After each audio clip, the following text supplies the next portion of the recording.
For years and years, if you asked my family, what was the one thing mom or, what was the one thing your sister-in-law always said, I always talked about owning a bookstore.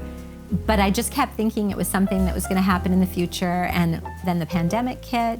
Something just shifted one day. And I told my husband, I think I want to quit my job and open the bookstore. I grew up in kind of a uncertain sort of family environment. We had neighborhood libraries, which was great. And I could walk a block up and I would just spend the day at the library and I'd just lose myself in books. Honestly, it just opened up these worlds for me and helped me see what was beyond what I was living in. It just always felt really safe there. I don't think this looks like a Carnegie library, but I think I tried to recreate some of that little safe corners to just sit and lose yourself in a book. Ayer was always the community that I knew I wanted to be in. I loved the storefronts, and I just kept watching. I started asking people I know, who owns that building? Just called him out of the blue and said, I really want to rent that space. So, and it just started. I spent the next year collecting books, and my family did so much. Honestly, I never could have done this without them. They were amazing. Finding things, calling me, picking things up, helping me carry everything in. And then the books. We had 4,000 books to start, and they all needed to be priced and sorted and organized. And we'd sit and price books and talk and laugh and have a great time. And somehow opening day came and it was ready. And then as far as the name, my name's Deborah, and it means the bee in Greek and Hebrew, I think. And my family had always given me little bees, here and there. And when I told my husband what I wanted to do, we were sitting on our back porch, and he just said, wow, can you even imagine just kids coming into the Little Bee Bookshop? And I went, what did you just say? That's amazing. I think some of my best moments are when somebody asks me for a book that they're certain I'm not going to have, and then I do. And the other day, a woman came in and asked, she goes, it's a long shot, but do you have Pippi Longstocking? Yes, I do. I love Pippi Longstocking. And that's a function, I think, of the fact that I do mostly have gently used books. I'm able to source those and, kind of hand pick the ones that I would like from that are, older. So right from the beginning, I didn't want to just be a shop in the community. I wanted to be part of the community.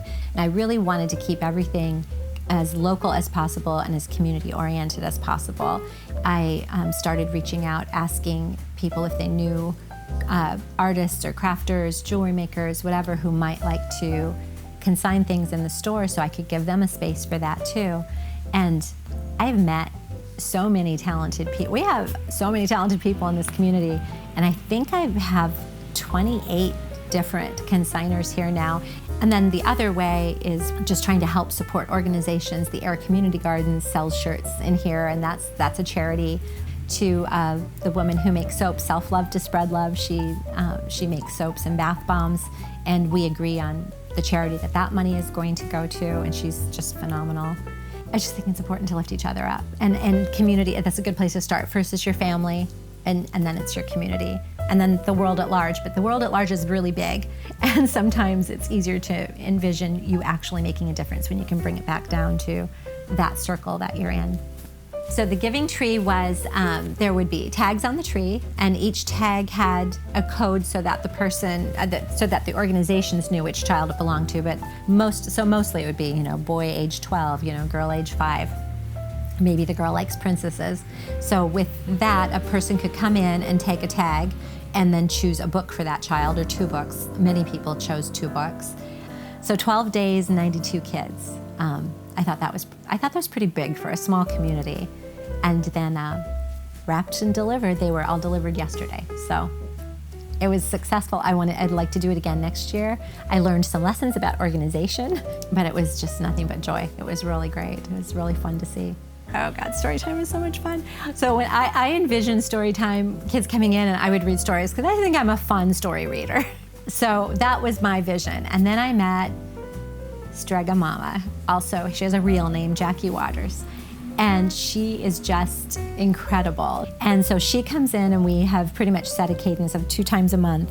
the most fun you'll ever have in your lifetime. She comes in costume that is appropriate for whatever story or stories she's reading, and sings the songs and plays the games and has a lot of interactive stuff. The kids are actually learning things and maybe don't even realize they are.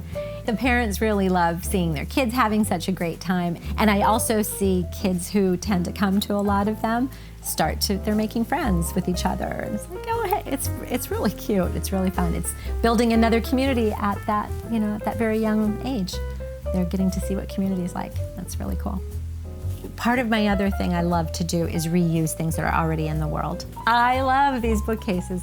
So these were, my husband and I started going to book sales a lot to try to just get everything. So we were at a book sale in North Attleboro. It was in a building it was a school that was slated for demolition. And these bookcases, there were 2 in each classroom, and I just loved the form of them. And that's where it would have ended. I would have commented, wow, aren't those cool bookcases?